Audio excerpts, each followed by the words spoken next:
أنا أركض. دقيقة مين؟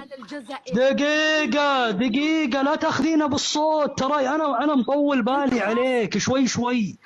يا ناس ما عندكم أسلوب حوار، ما أنتم متعلمات، ما أنتم مثقفات. شوفي أنا حبيبي مثقف شوي أنتم ليه كذا دائما عصبيين؟ شوي يا ناس.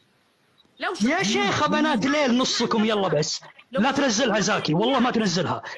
أقول ولا كلمة. مراكش قبلة للسياحة الجنسية، فنادق البحرين ودبي كلهم عاهرات من السطل الأحمر، محلات المساج والديسكوهات كلها عاهرات من بلدك، رجالكم شفارة وشمكارة وقوادة وديوثين ومقرقبين. سيرة قودي أنا قاعد أحترمك، أنا محترمك من البداية، تاخذيني بالصوت أدعس عليك يا مذلولة، يا أم شنطة، يا موسطاشة، يا تواليت، يا المرحاض العمومي. شعبكم كله يهاجر على قوارب في البحر، شعبكم يسجد لغير الله. سيرة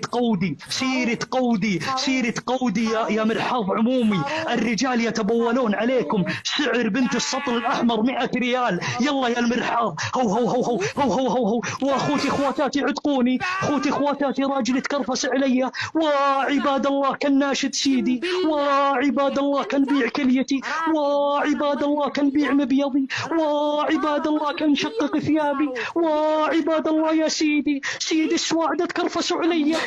يا سيدي الجزائريين تكرفسوا علي. يا اخوتي يا اخواتاتي المغاربة عتقوني.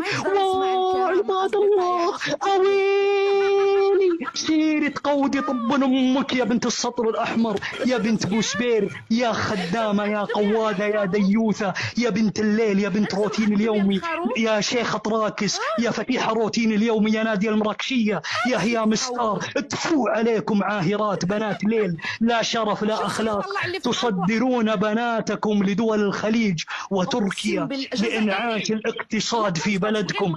سيرة قودي يا بلد الدعارة، يا بلد الشعوذة، يا بلد العاملات في حقول الفراولة في إسبانيا. يا بغلات تفو عليكم، يا بغلات، يا قليلات الشرف. لا أحد